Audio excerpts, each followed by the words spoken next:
Graças a Deus. Quero saudar os irmãos presentes com a paz do Senhor. Amém? Abençoado, alegre por nós estarmos em mais um culto de ensino da palavra do Senhor. Essa feita todos nós aqui para bendizermos o nome do nosso Deus. E eu sei que o Senhor Deus tem nos abençoado, nos dado a graça de termos passado um dia de vitória, porque se nós chegamos até aqui, porque o Senhor nos guardou, o Senhor nos preservou, amém? Eu quero nessa oportunidade convidar você a abrir a sua Bíblia no Salmo de número 127, para nós estarmos aqui, tendo como referencial nessa noite, para nós estarmos falando a palavra do Senhor. Vamos fazer a leitura dos dois salmos seguidos, Salmo 127 e Salmo 128, é o salmo que fala sobre a família, e nós queremos fazer uma meditação juntos com os irmãos aqui nessa noite, para recebermos daquilo que o Espírito de Deus tem para a nossa vida nessa noite. Se você achou, vamos nesse momento então fazer a leitura da palavra. Se você achou, diga glória a Deus. Acredito que todos acharam. Diz assim a palavra do Senhor: se o Senhor não edificar a casa, em vão trabalham os que edificam. Se o Senhor não guardar a cidade, em vão vigia a sentinela. Inútil vos será levantar de madrugada, repousar tarde, comer o pão de dores, pois assim dá ele aos seus amados o sono. Eis que os filhos são herança do Senhor, e o fruto do ventre o seu galardão. Como flechas na mão do valente, assim são os filhos da mocidade. Bem-aventurado o homem que enche deles a sua aljava, não serão confundidos quando falarem com seus inimigos à porta. Bem-aventurado aquele que teme o Senhor e anda nos seus caminhos, pois comerás do trabalho das tuas mãos, feliz serás e te irá bem. A tua mulher será como uma videira frutífera aos lados da tua casa, os teus filhos como plantas de oliveira à roda da tua mesa. Eis que assim será abençoado o homem que teme ao Senhor. O Senhor te abençoará desde Sião, e tu verás o bem de Jerusalém em todos os dias da tua vida, e verás os filhos de teus filhos, e a paz sobre Israel. Amém? Da forma que você está, vamos fazer uma breve oração. Querido Deus e amado Pai, nós louvamos ao Senhor por essa oportunidade de estarmos aqui juntos, ó Deus querido, para aprendermos da tua santa palavra.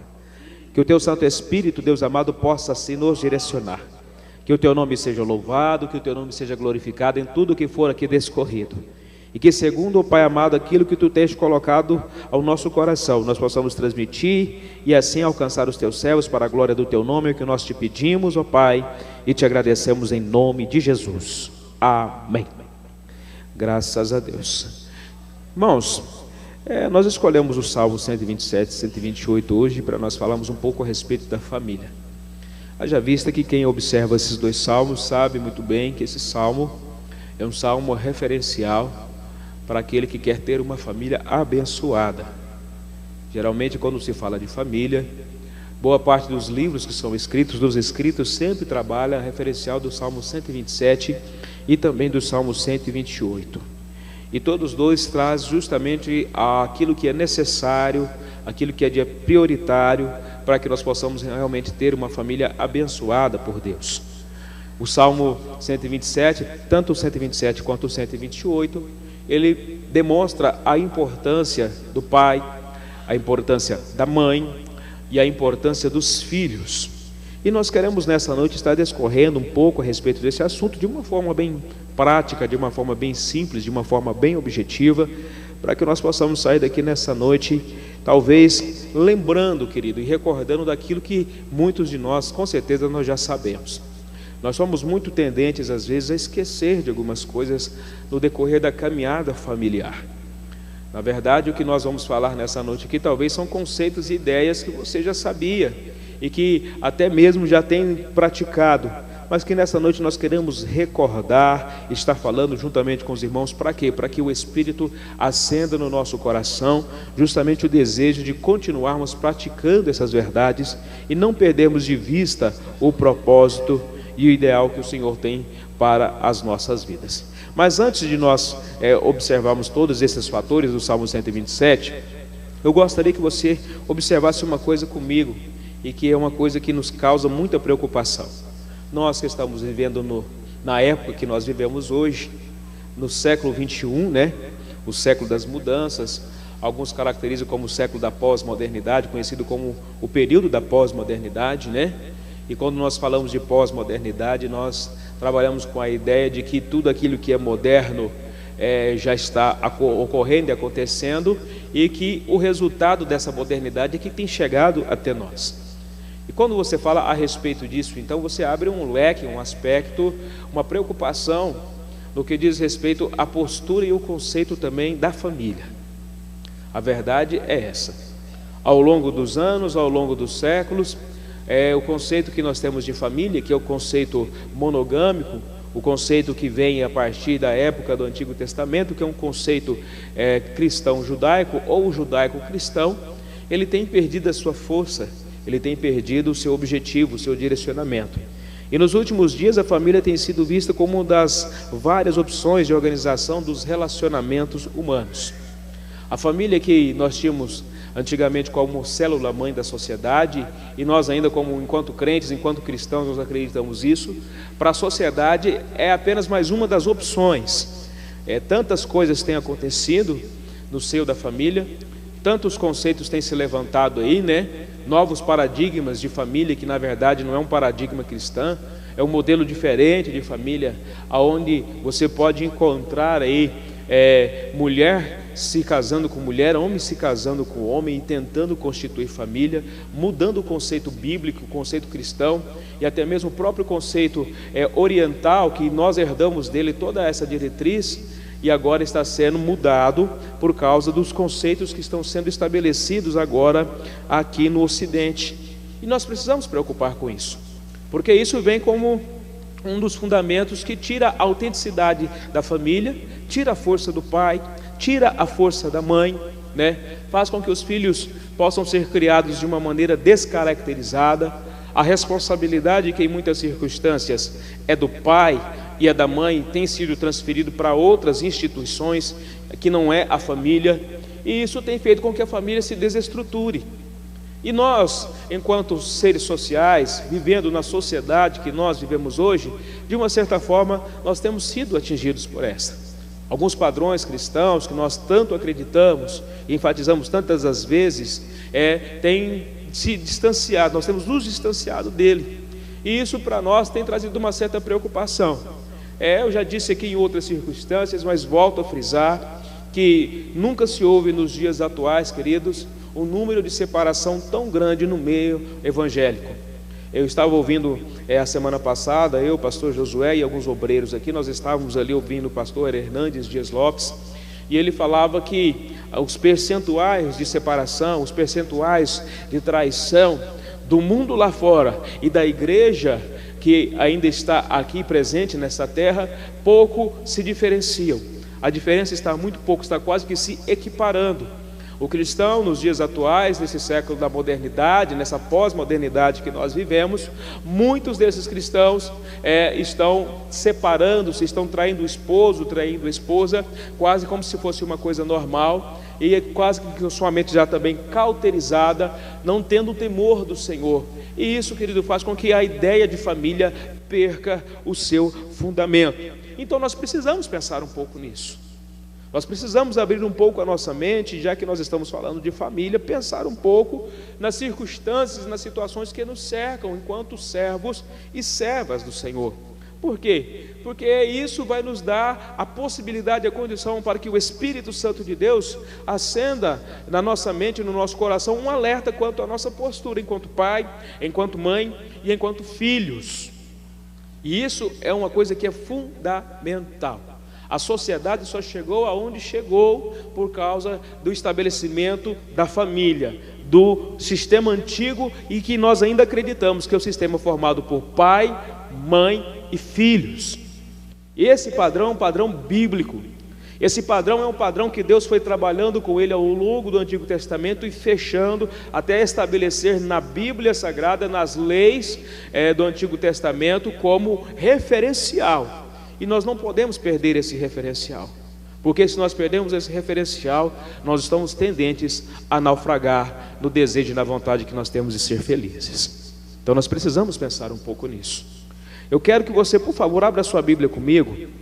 Nós temos aqui alguns textos complementares para que nós possamos fortalecer essa ideia. E daqui a pouco nós vamos entrar em alguns conceitos aqui do Salmo 127, 128. Abra sua Bíblia comigo, por favor. Vamos dar uma olhada aqui em Romanos. Romanos capítulo de número 3, o versículo 10 ao versículo de número 12.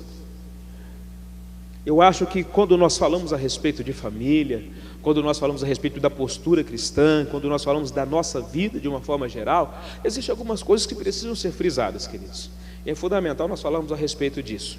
Veja bem, Romanos capítulo de número 3, versículo 10 ao 12, diz assim: como está escrito, não há justo, nem um sequer, não há quem entenda, não há quem busque a Deus. Todos se extraviaram, a uma se fizeram inúteis, não há quem faça o bem, não há nenhum sequer. Por que esse versículo aqui? Nós escolhemos esse versículo justamente porque, primeiramente, para nós estamos sempre nos conscientizando e tendo norte, tendo uma visão, tendo uma compreensão, uma sensibilidade de quem realmente nós somos. Nós não somos perfeitos. Nós não somos pessoas que estamos acima de qualquer tipo de falha. Nós não somos à prova de balas, nós não estamos blindados, nós não estamos na condição de dizer assim que não vai acontecer isso comigo, não vai acontecer aquilo, porque todos nós estamos sujeitos. Romanos mesmo diz que todos pecaram e destituídos estão da glória de Deus. E dentro do contexto, querido, do casamento, dentro do contexto da família, nós precisamos compreender isso. O nosso sucesso, a nossa vitória na vida e no relacionamento familiar depende também de nós termos essa compreensão de que eu não sou perfeito, de que eu tenho erros e tenho falhas, e de que a minha esposa, o meu cônjuge, certo? O meu esposo, ele também tem erros, ele também tem falhas. Um dos princípios fundamentais que às vezes nós estamos esquecendo é justamente esse. Por quê? Por que nós esquecemos? Esquecemos porque nós nos envolvemos com um conceito egocêntrico, com um desejo de que a pessoa nos satisfaça e seja da forma que nós queremos, mas nós esquecemos que em contrapartida nós também precisamos fazer de tudo para ser da forma que ela quer. E é claro, esquecendo que as pessoas erram e falham, não é verdade? Aqui dentro, nessa noite, eu tenho certeza que existe aqui representantes de família, pais e mães que estão aqui, que com certeza sabe muito bem relacionar, se fosse assim para pedir, o defeito e a falha do seu parceiro ou da sua parceira, não é verdade? Mas em contrapartida eu quero dizer para você também que ela tem motivos de sobra, tem também, dá conta tranquilamente também de enumerar as qualidades, mas acima de tudo também os defeitos que você tem, porque nós somos falhos e nós erramos. E embora a família seja uma instituição estabelecida e criada por Deus, e feita de pessoas de características diferentes, porque nós somos diferentes, eu não sou igual a minha esposa, e ela não é igual a mim. As nossas diferenças, elas são grandes, e eu erro, e erro muito em relação a ela, mas ela também erra muito em relação a mim. E esse princípio, ele é fundamental para que nós possamos compreender para alcançar o sucesso do Senhor. Que coisa interessante isso, né? Eu tenho que saber que assim, olha, ela falha, ela erra, e ela tem que olhar para mim e falar, e entender também que ele falha, ele erra, e saber lidar com isso, querido. E nós não estamos sabendo lidar com essa diferenciação hoje em dia, principalmente por causa dos meios de comunicação e por tudo que a televisão e a mídia têm nos passado. Por incrível que pareça, nós estamos nos tornando intolerantes em relação à falha e às dificuldades que às vezes o nosso cônjuge tem. A nossa paciência tem se tornado pequena, e em muitas circunstâncias onde caberia um pouco de compreensão, querido, de consideração, tem entrado outras características e circunstâncias, como se eu fosse melhor do que ela, e na verdade nós não somos. E nós precisamos observar isso. Por quê? Porque é justamente aí que aquele cidadão, o inimigo das nossas almas, o diabo e Satanás, tem trabalhado, na intolerância. Porque nós somos por natureza intolerantes, mas nós precisamos da graça de Deus para poder suportar uns aos outros e assim estabelecer o propósito que Deus tem para a nossa vida, para a vida da nossa família. Calma, fica quieto. Então nós precisamos pensar um pouco nisso. Esse princípio, ele é um princípio fundamental. É um princípio que nós precisamos entender. Às vezes nós olhamos lá fora e temos a consideração de entender que fulano e ciclano é falho, não, ele é pecador assim como eu. Mas dentro de casa também, irmãos, nós somos uma instituição, uma família que é formada de pessoas que também erram, que também pecam e que têm por natureza a possibilidade de falhar. E nós precisamos saber lidar com isso e ser perdoadores. Abra a sua Bíblia comigo num outro versículo aí para nós observarmos. Olha, Provérbios, vamos lá no Antigo Testamento, Provérbios capítulo 18, versículo de número 12. Abra comigo aí, por favor.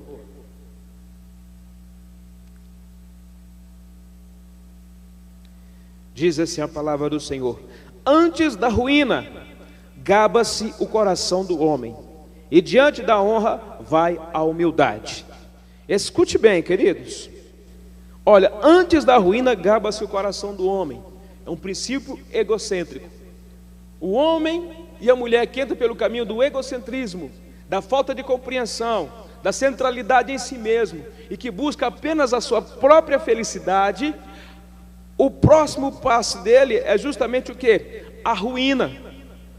Agora aqui está um outro fato interessante. Por quê? Porque Provérbios, assim como também Salmos, trabalha as máximas da sabedoria e faz com que nós possamos compreender. Quem está escrevendo isso aqui é o sábio Salomão. Salomão é um homem experiente, um homem que experimentou pela sua sabedoria o lado bom e o lado ruim.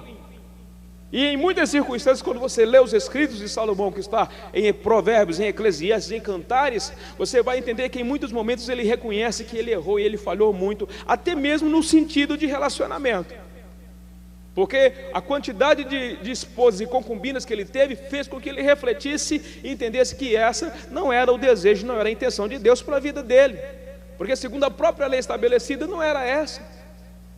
E aqui ele fala justamente sobre essa questão. Antes da ruína, gaba-se o coração do homem. Ou seja, o homem se sente seguro de si, a mulher se sente segura de si, acha que pode ser o centro das atenções, acha que está no domínio de todas as coisas. E o próximo passo, querido, pode ser justamente o quê? A sua queda, a sua ruína, no contexto que nós estamos dizendo aqui de família. Mas a segunda parte diz o seguinte, ó: e diante da honra vai a humildade.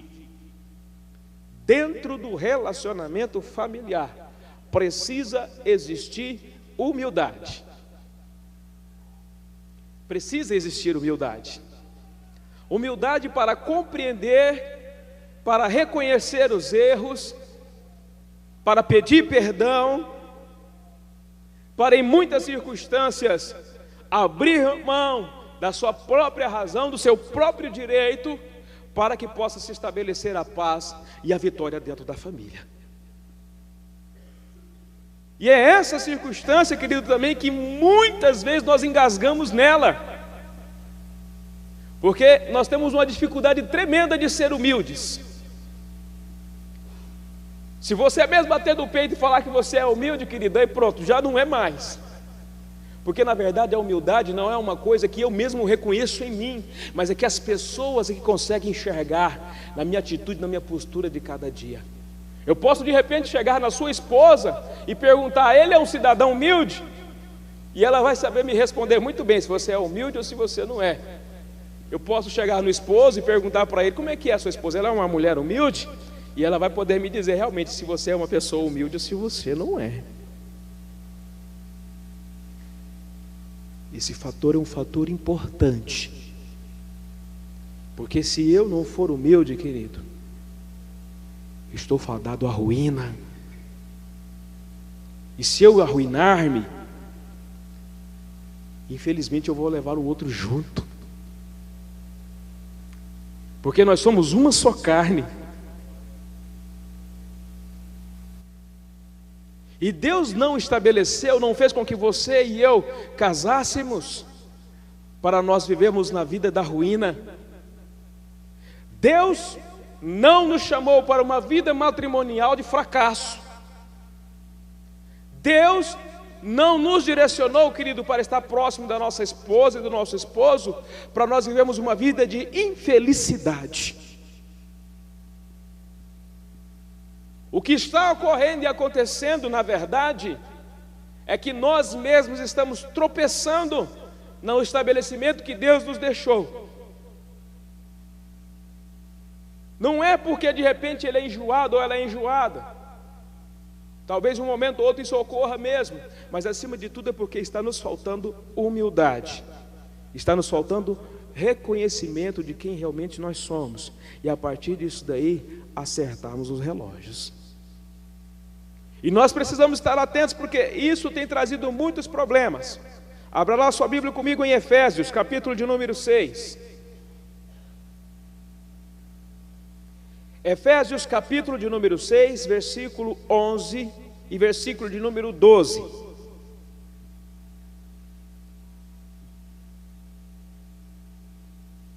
A Bíblia diz assim: revesti-vos de toda a armadura de Deus, para poderes ficar firmes contra as ciladas do diabo, porque a nossa luta não é contra carne e sangue, e sim contra os principados e potestades, contra os dominadores deste mundo tenebroso, contra as forças espirituais do mal nas regiões celestes. Escute bem, a falta de sucesso familiar, ela está ligada justamente da falta do uso da armadura cristã. Muitas famílias têm sucumbido, muitas famílias têm passado por dificuldades, porque não têm usado das armas espirituais que Deus estabeleceu à sua igreja. E quando nós falamos isso, você vai observar aí, olha: revesti-vos de toda a armadura de Deus, para poderdes ficar firmes contra as ciladas do diabo. O diabo não cessa de armar ciladas, e ele é especialista em fazer isso. Por quê? Porque ele conhece muito bem o homem, desde o primeiro homem Adão, até o último homem, que quem sabe está acabando de nascer agora, ele já está observando. Ele não é onisciente, ele não é onipotente, ele não é onipresente, mas ele tem os detalhes, porque ele conhece o homem na sua maioria.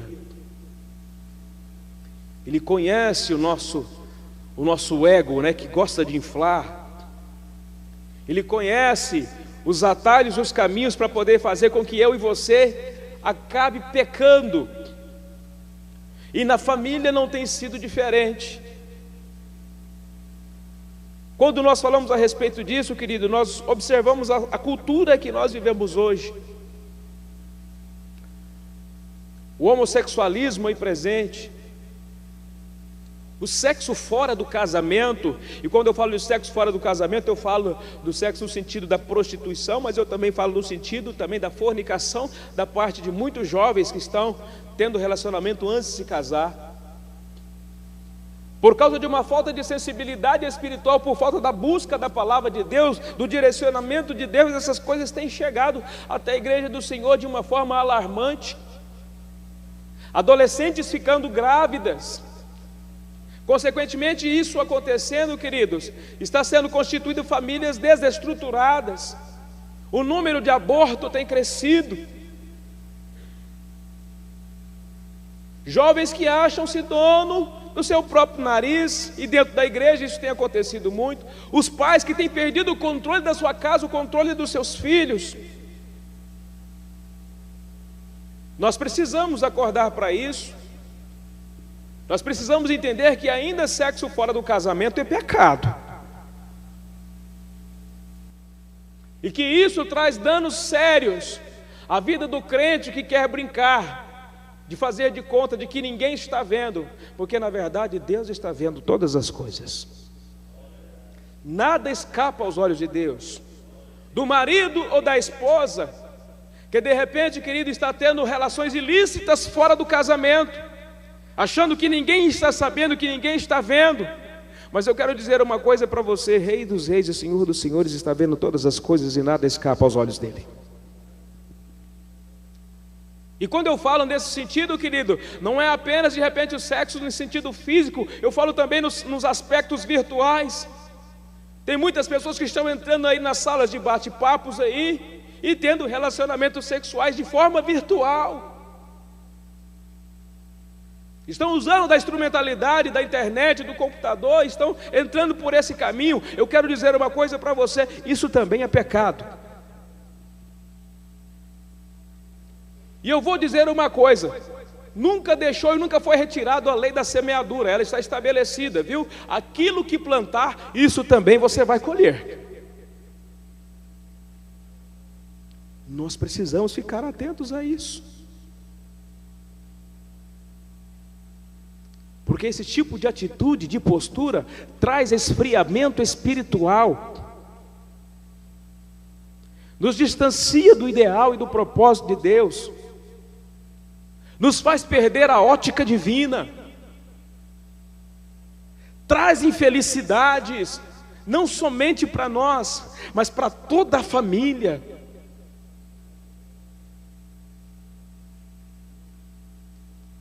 E o Deus que nós conhecemos, onde muitas pessoas falam que nós estamos no tempo da graça, o tempo da graça também, querido, é tempo de juízo, viu?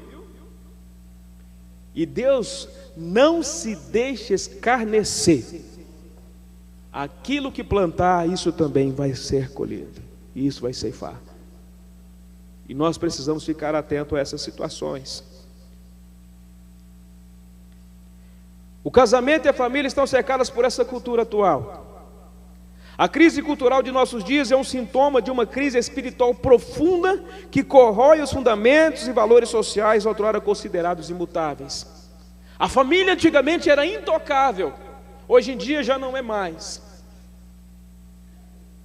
Os conceitos familiares que nós acreditamos na sociedade lá fora já têm sido considerados obsoletos, ultrapassados. E tem muitos crentes e muitas igrejas já concordando com isso. Talvez ainda no Brasil, eu não tenho informação, mas fora aí no exterior, já existem igrejas evangélicas que estão fazendo casamento de homossexuais, concordando que isso não tem problema nenhum, distorcendo o propósito. Aqui na Vila Nova já tem uma, né? Mas eu digo no caso, não, mas essa é a igreja dos homossexuais, né? Pois é, eu estou dizendo uma igreja propriamente evangélica mesmo, sem ser direcionada por um homossexual. Eles estão aceitando, aderindo já. E nós precisamos ficar atentos a essas situações. Os alicerces divinos do casamento e da família estão sob ataque cerrado de Satanás, que guerreia contra os propósitos criadores de Deus neste mundo. Você é uma criação de Deus. A instituição família é uma instituição criada por Deus, foi a primeira instituição que Ele criou. Satanás, para afrontar a Deus, ele quer destruir a família, porque a função dele é afrontar a Deus. E ele tem trabalhado na mente de muitos homens e de muitas mulheres para que isso aconteça. Coisas que outrora nós achávamos que era pecado, querido, hoje em dia já não está sendo mais. Coisas que nós tínhamos temor e não gostávamos de ver, hoje em dia já está sendo visto. E eu vou dizer uma coisa para você, por incrível que pareça.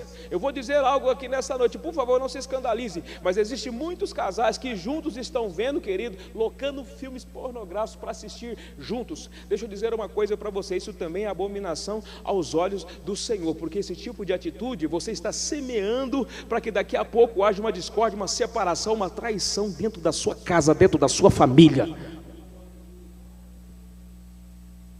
Não tem problema não tem? Não mude de atitude para você ver o que vai acontecer. Nós precisamos acordar e voltar a ter e andar nos princípios da palavra do Senhor.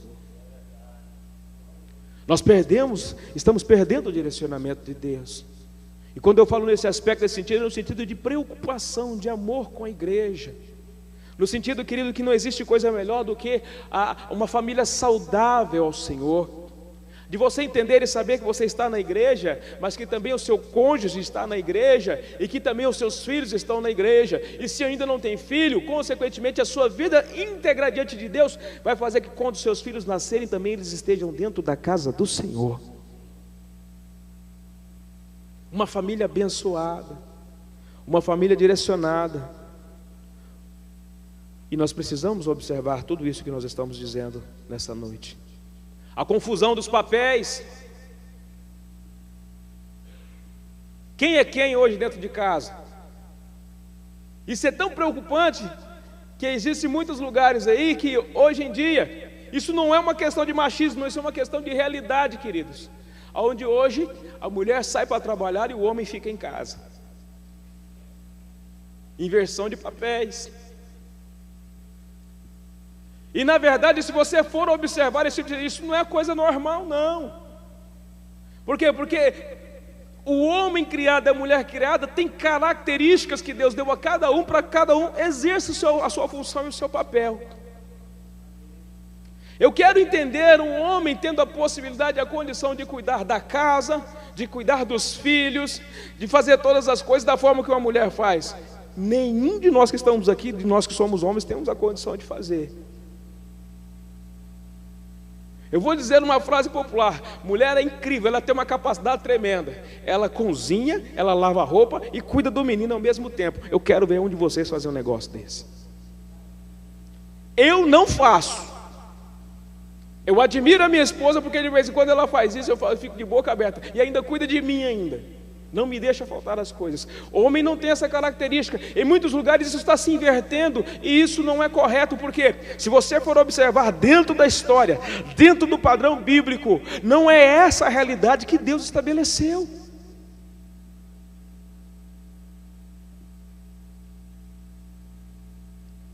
E nós precisamos tomar cuidado com isso. Nós precisamos observar. Não é só a questão do sexo, não, é a questão de características. Já imaginou uma criança que nasce sendo criada lá dentro de casa pelo pai, dentro da concepção que um pai tem, apenas de um pai, e a mãe chegando: oi, como é que foi o seu dia? Irmãos, é diferente. Deixa eu contar um caso para vocês aqui, muito interessante. A minha esposa estava trabalhando fora, e eu trabalhando fora também. E os nossos filhos estavam ficando mais numa creche. Povo abençoado, povo de Deus, irmãos, é uma bênção, nos ajudava muito. Mas o vínculo familiar estava ficando um pouco distante, nós estávamos ficando preocupados. Deus nos deu a graça de ter uma condição melhor um pouco para que ela pudesse ficar em casa cuidando dos nossos filhos. O comportamento dos meninos melhoraram e muito. A forma de lidar, a Giovana estava um pouco agressiva, deixou de ficar agressiva. O Vinícius estava de uma certa forma muito carente, ficou menos carente. Por quê? Por causa da presença dela dentro de casa. Eu estando lá, talvez eu supriria, mas eu não teria capacidade de suprir da forma que ela supre. O homem aprende a amar com a mulher. O homem de natureza, ele é muito rústico. Tem muita coisa que às vezes nós queremos resolver no tapa, na porrada. A mulher não, a mulher é delicada, ela é paciente, e ela consegue transmitir e controlar melhor os meninos dessa forma. Deixa eu colocar você dentro de casa com 2 meninos para cuidar durante o dia inteiro. Você machão, você homem aí, eu quero ver se você vai dar conta.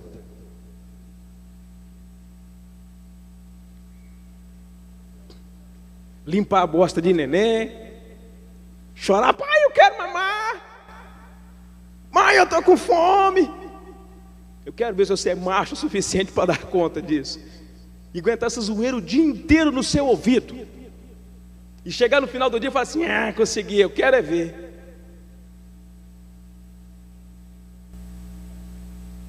Nós precisamos às vezes pensar nessas coisas, sabia? Deixa eu dizer uma coisa para vocês homens aqui nessa noite.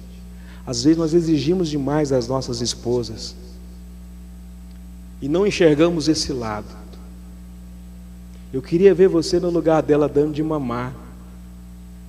Eu queria ver. Eu queria ver você lavando a roupa da criança, aquela roupa suja que o menino suja todo dia. Lavar é fácil, né? É, até a máquina, né? A máquina lava tudo, não lava? Né? Tem parte que não lava não, meu pastor Aparecido. Se deixar, fica encardido. Você sabia disso? Pois é. Se não vai na mão, não vai na escova, não acontece não.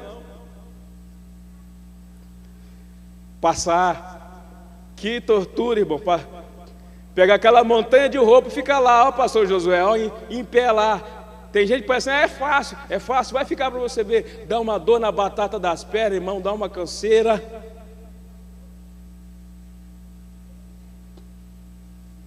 Mas em contrapartida, irmã, vocês não precisam ficar rindo também não, porque vocês não sabem o que é ser homem não, porque vocês não são homens. Vocês acham que sabem muita coisa sobre nós, mas também vocês não sabem não. Nós temos características também, nós temos sentimentos, nós temos as nossas dificuldades também. Nós enfrentamos muita coisa no dia a dia lá fora também, na batalha do dia a dia. Somos desafiados constantemente. Se por um lado nós temos que reconhecer a qualidade de vocês, vocês também precisam reconhecer a nossa qualidade. Porque nós temos qualidade, e vocês também têm. E essas não podem ser esquecidas. Porque você não está do lado dele por causa apenas que ele é bonito. Porque muitos aí já caiu o cabelo, muitos já ficaram barrigudos, né?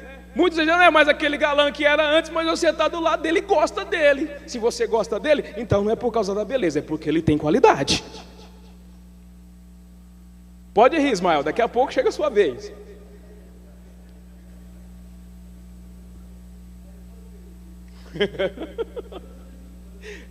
Fez implante, né? Mas tem que cuidar da barriga, porque a barriga cresce, irmão.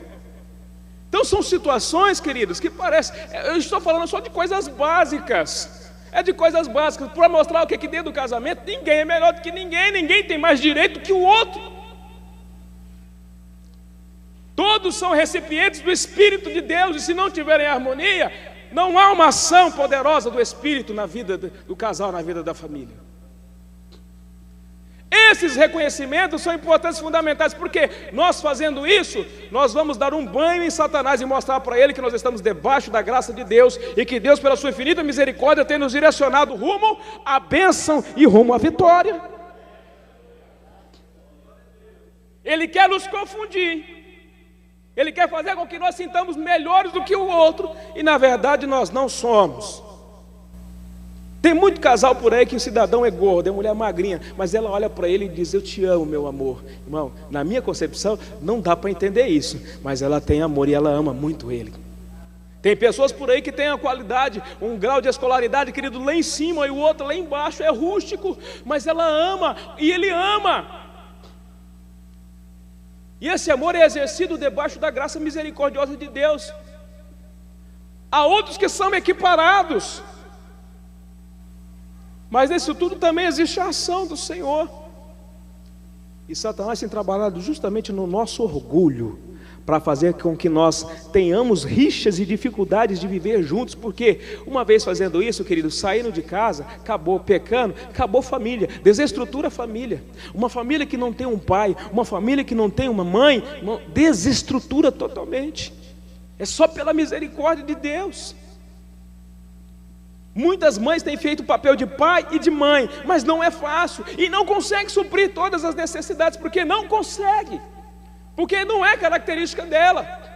Muitos pais têm feito o papel de mãe e de pai, mas também não conseguem. Por quê? Porque não é característica dele.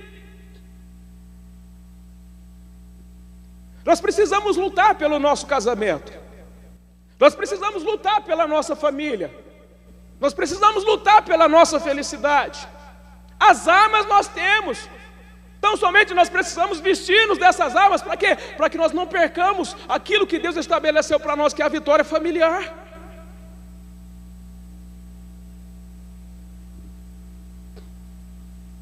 Tem gente que está desistindo muito fácil. E a você, jovem, eu quero te dar um conselho: busque na presença de Deus quem você quer realmente para estar do seu lado. Não entre na ilusão de achar que casamento é coisa fácil. Casamento vai muito mais além do que o sexo, viu? Tem jovem doidinho para casar só por causa de sexo. Está enganado, meu filho, você está enganado. É muito mais do que isso. Se você estiver com esse conceito, eu aconselho você a acabar com o seu namoro, eu aconselho você a acabar com o seu noivado e pensar muito bem para os pés do Senhor, para buscar direcionamento de Deus, porque você está andando equivocado.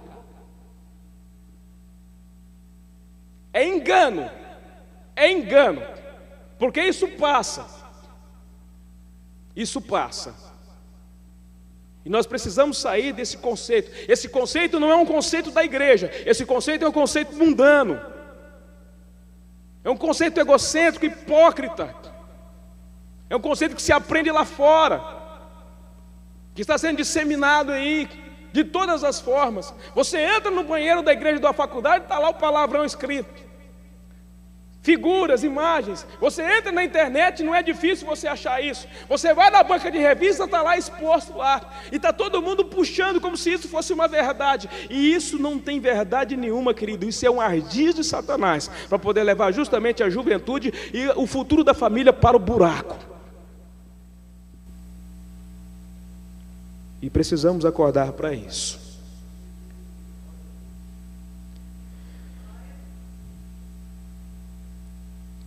Abra lá sua Bíblia comigo, lá no Salmo 127 agora.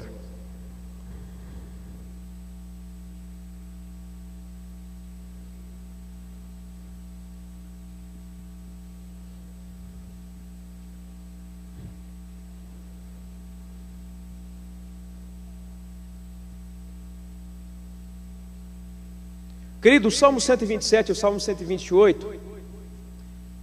ele foi escrito justamente, ele é considerado como cântico de degraus, alguns também falam cânticos de ramagens. E ele é um salmo justamente que era muito lido quando o povo ia para o templo de Jerusalém para adorar o nome do Senhor. Na caminhada, no meio do caminho, o povo ia louvando o nome do Senhor. E o cântico de degrau começa no Salmo 120 e vai até o Salmo 134, se eu não me engano. E esses salmos eram salmos realmente de dedicação, de adoração e louvor ao nome de Deus. E justamente aqui, o Salmo 127 e Salmo 128 é o salmo que fala referencialmente justamente a questão do quê? Da família. A família, ela é então criada por Deus, ela é estabelecida por Deus, ela é sustentada por Deus. E quando se vai ao templo para adorar, vai também salmodiando e adorando ao Senhor por causa da família.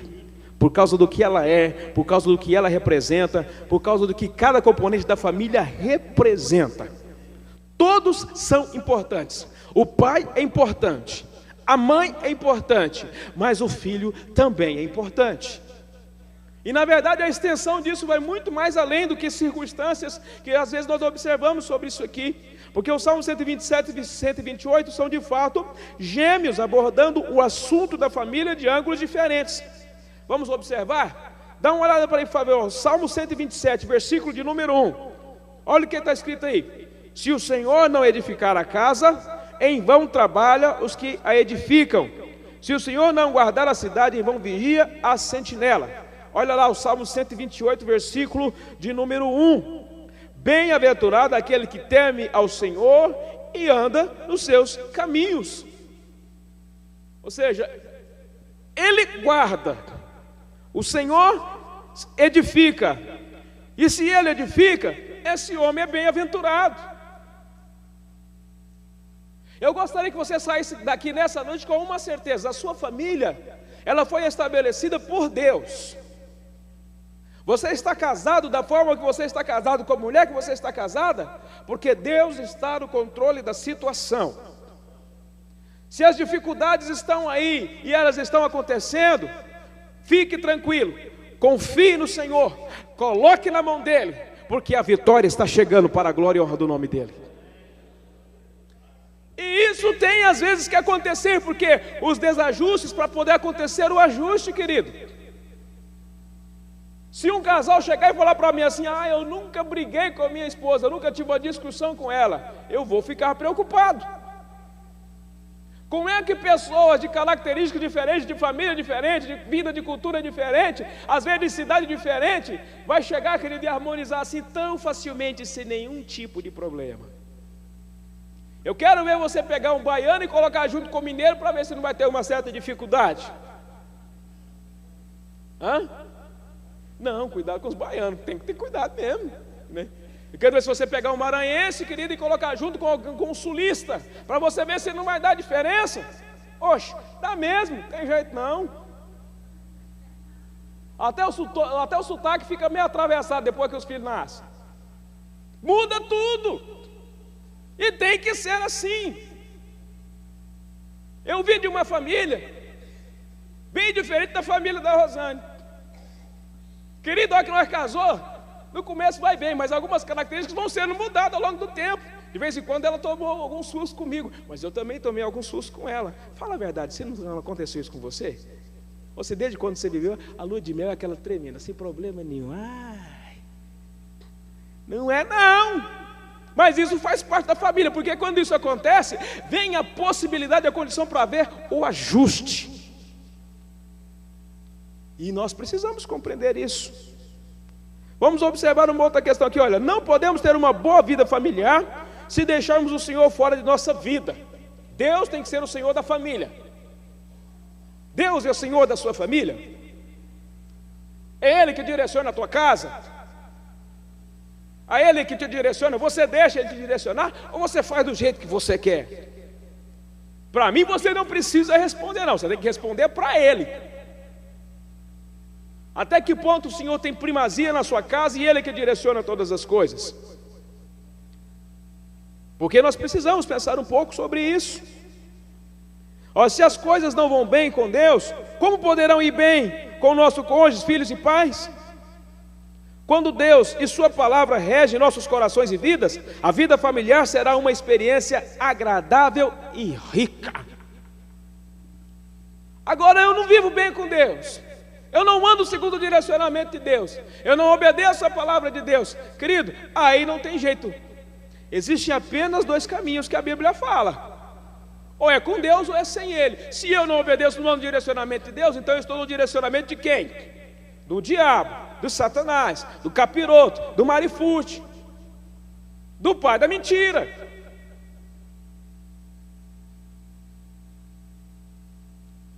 Aí fica uns lá, outro cá, né? Um aqui dentro, um pé no mundo e outro fora. Aí não tem jeito. Irmão, Satanás não tem ciúmes, tá? Ele não tem.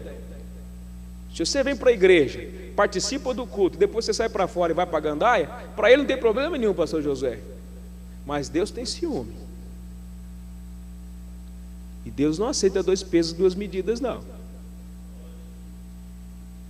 Tem crente que vem para a igreja, querido, aqui adora, glorifica o nome do Senhor, até chora aqui, até fala em língua estranha, mas sai daqui depois, querido, e vai pro pagode, vai fumar escondido, vai beber uma tequila, né?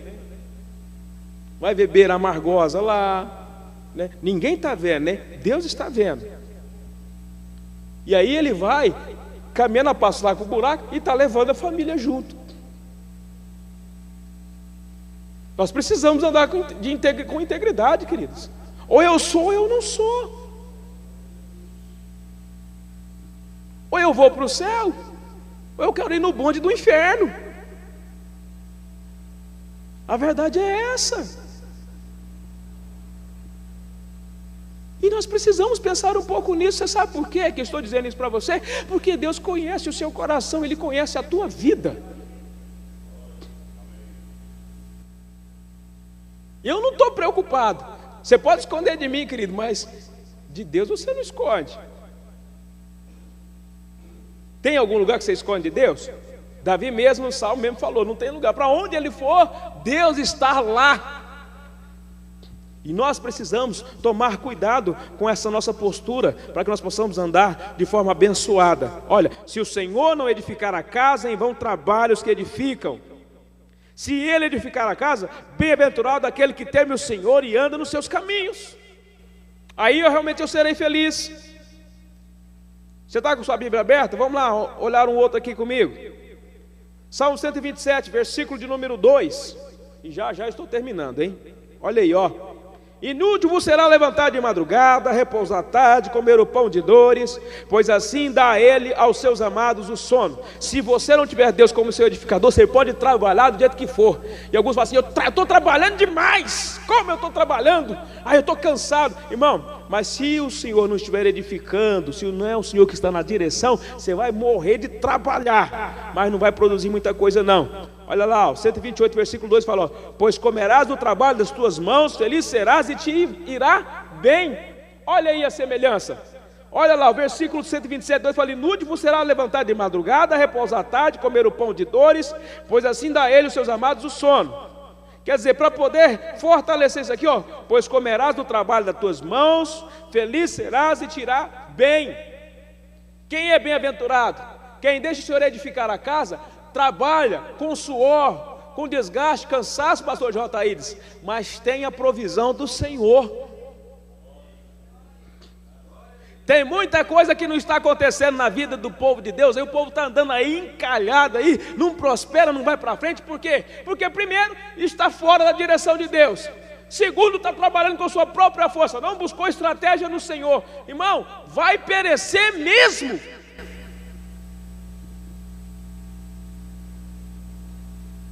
Aí fica aí, todo mundo prospera, só eu que não. Não vai, querido, não vai prosperar.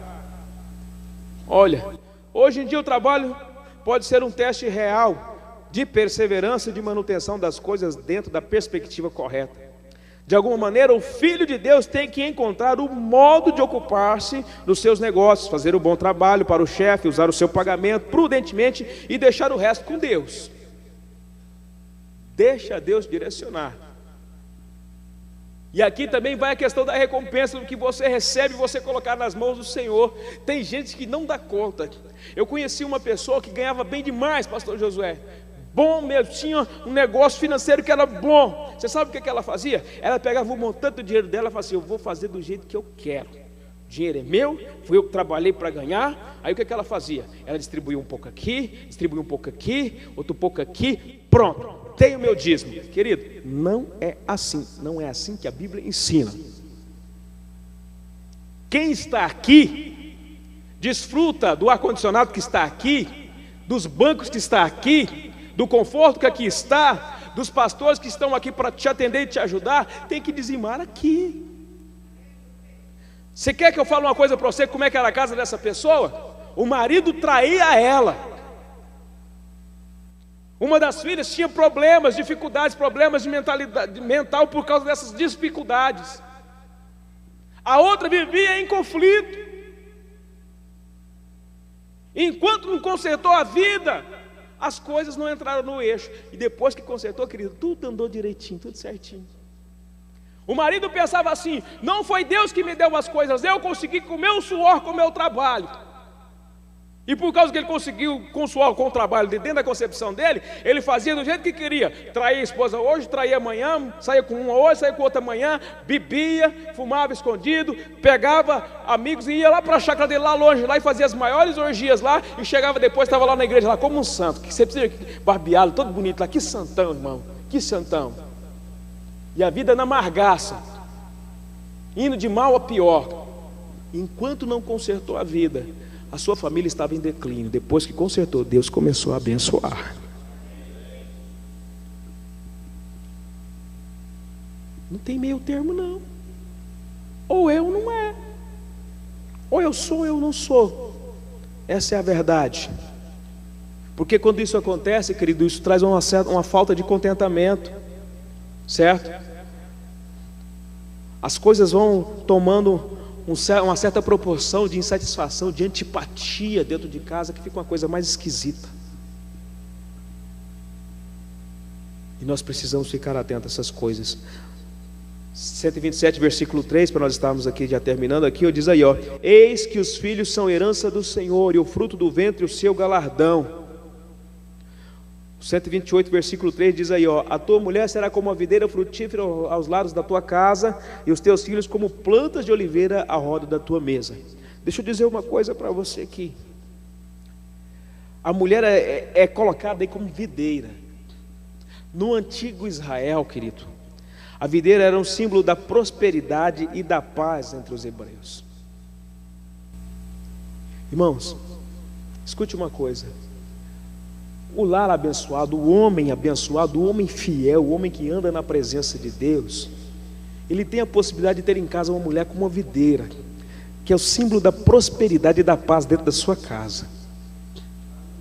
Mulher, entenda uma coisa: você ocupa um papel primordial, importante dentro da sua casa como videira, como aquela que tem a condição e a capacidade de fazer com que seu esposo seja um homem próspero e um homem de paz, e na sua casa tenha paz. Você é de uma qualidade tremenda para fazer mudar a vida de um homem.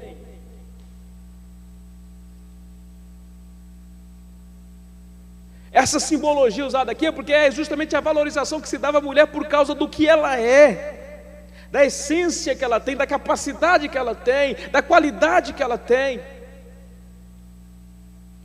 Irmão, quando eu chego em casa, eu vejo o sorriso da minha esposa, eu tenho saudade de ir para casa todos os dias, sabia? Quando eu saio, eu tenho saudade de voltar. Por quê? Porque sempre quando eu chego lá, ela me recebe com um sorriso, me recebe com um abraço, me recebe com carinho, mesmo estando em dificuldade, mas ela me recebe assim, e faz isso com muita satisfação e com muito amor. Por quê? Porque o meu lar respira paz. E eu tenho satisfação, tenho o prazer de sair para buscar o sustento, para trabalhar, de fazer das tripas coração se necessário, para fazer com que a minha família seja uma família feliz e abençoada e próspera, e eu possa suprir as necessidades dela.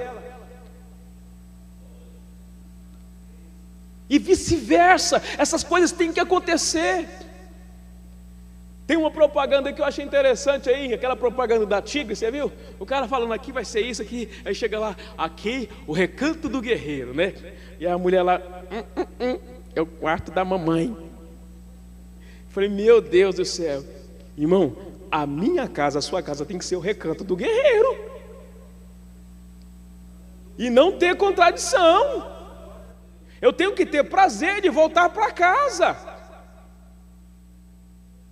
Desde o momento que eu saio dos pés para fora da minha casa para poder trabalhar, eu já tenho que estar sentindo saudade de voltar, porque eu sei que lá eu encontro paz, eu encontro tranquilidade, a minha riqueza, a minha prosperidade está ali.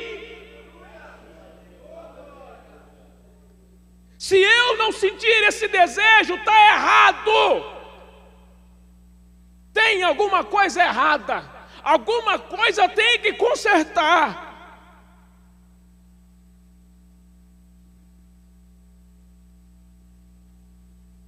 Eu tenho que ter prazer ao lembrar dos meus filhos e das minhas filhas. Eu tenho que ter prazer ao lembrar da minha família. Eu tenho que ser um gladiador, um lutador que batalha em favor deles, para que eles possam alcançar o melhor vitória, a melhor bênção, porque eu sei que se eles alcançarem, eu também alcançarei. Se isso não estiver acontecendo, tem alguma coisa errada na sua família. E aproveite enquanto é tempo, porque nós temos a graça de Deus, nós temos o Espírito Santo de Deus na nossa vida, nós temos as ferramentas que Deus nos deu, para que essa história possa ser mudada, para a glória e honra do nome de Jesus e para a nossa felicidade.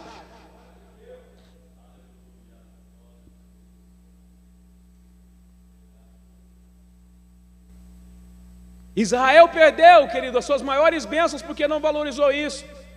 Foi derrotada nas guerras, não somente por causa da circunstância que não atentaram e entraram pelo caminho da idolatria, mas acima de tudo porque não valorizou a família, se relacionou com mulheres de outras tribos, de outros povos cananeus, entrou pelo caminho de sacrificar a outros deuses, de sacrificar seus próprios filhos, porque deixou de observar a mulher que era abençoada, a videira da casa.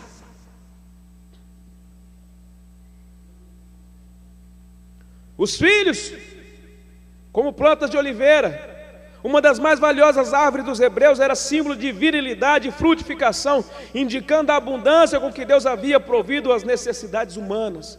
Filho é sinal de produção, é sinal de vitória, é o galardão. Querido, o galardão aqui não está ligado apenas a questões de riquezas materiais, não. Os nossos filhos são o nosso galardão.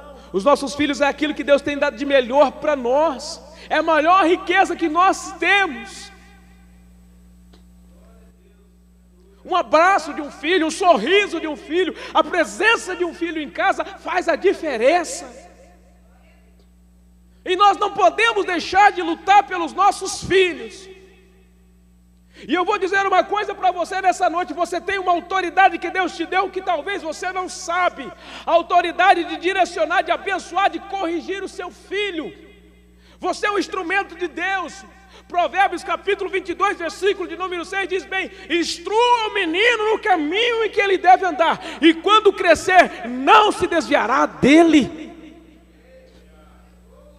Segurar na mão dele, deixar ele assistir, deixar ele te ver, indo para a igreja, orar, glorificar a Deus, conviver bem com a sua esposa, beijar a sua esposa, abraçar e deixar ele ver, falar assim: olha, quando eu crescer eu quero ser igual ao meu pai, eu quero ser igual à minha mãe, eu quero receber carinho, quero dar carinho igual eles dão. Então, de olho em vocês. Se muita coisa está acontecendo, é porque ele não recebeu o exemplo. Me desculpe dizer isso, mas esta é a verdade. Eu não posso por culpa das pessoas lá fora, porque o recanto da casa dele, aonde ele tem o maior referencial, onde ele foi crescido e criado, foi dentro do seu lar, dentro da sua família. Ele precisa do seu referencial, querido. E a Bíblia que diz: quando ele envelhecer, enquanto jovem, enquanto adulto, enquanto em casa, enquanto relacionando com você, enquanto você tiver vida, você é o maior referencial que o seu filho tem. Fique em pé em nome de Jesus.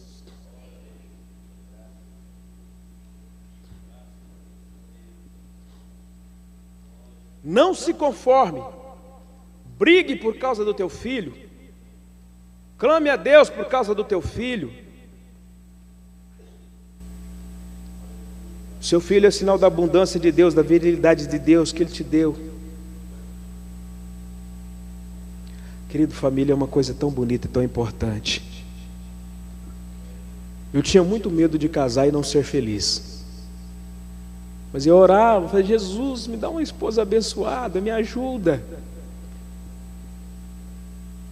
Eu chorava muito por isso. Oh, Jesus, eu quero ser abençoado, eu quero ser feliz.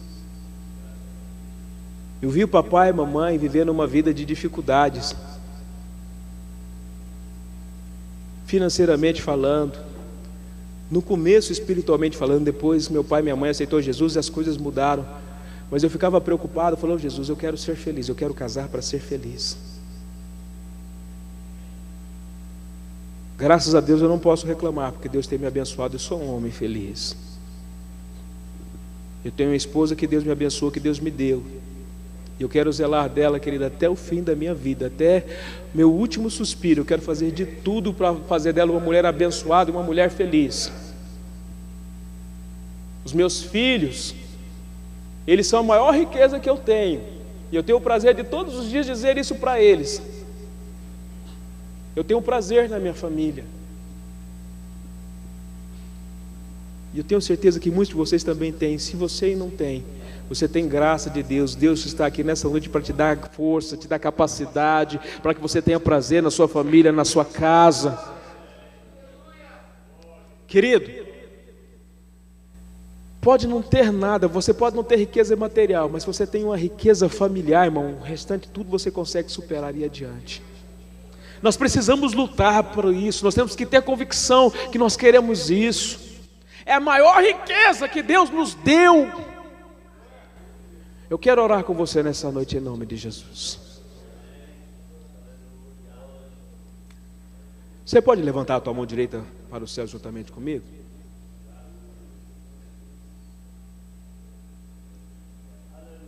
Eu oro, querido, pelo sucesso da sua família, pelo retorno dos seus filhos novamente à casa do Senhor, pelo bom relacionamento conjugal seu com sua esposa, com seu esposo. Eu tenho orado, querido, para poder ver um sorriso nos teus lábios todos os dias, quando você falar do seu esposo, da sua esposa. Querido, nós temos orado no sentido de que você, quando sair da sua casa, você tenha saudade de voltar, porque a sua casa é um recanto de você como guerreiro.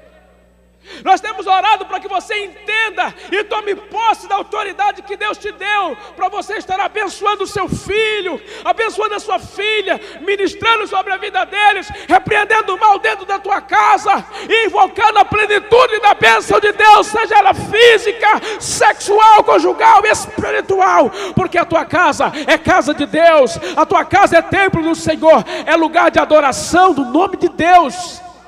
É lá que a igreja começa. É lá que a igreja começa.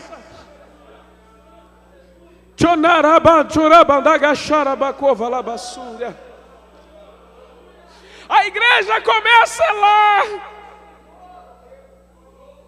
Senhor Deus maravilhoso, Pai, nós te louvamos, ó Deus querido, pela tua palavra. Oh, meu Senhor, Pai querido, o Senhor que sonda os corações, o Senhor que conhece a nossa vida, o Senhor que sabe como está, Pai, os nossos relacionamentos conjugais, o Senhor que sabe como estão os nossos relacionamentos familiares. Pai, tem misericórdia de nós. Estenda as tuas mãos, ó Deus. Derrama do teu Espírito sobre as nossas vidas e nos dá, Pai amado, certeza da autoridade familiar. Nos dá, Pai amado, nesta noite, Pai, o desejo, Deus amado, de retomada do sucesso da família. Meu Deus, não ministramos esta palavra nesta noite em vão. Eu sei que é um direcionamento teu, e segundo a tua grande misericórdia, Senhor, opera mudança no cônjuge, opera, Pai, mudança no esposo, opera mudança na esposa. Dai a estes, ó Deus amado, a sensibilidade espiritual, para que a bênção do Senhor entre dentro das suas casas, transforme as suas vidas e seja um lar abençoado, um lar próspero, um lar feliz, em nome de Jesus, em nome de Jesus, em nome de Jesus, aleluia.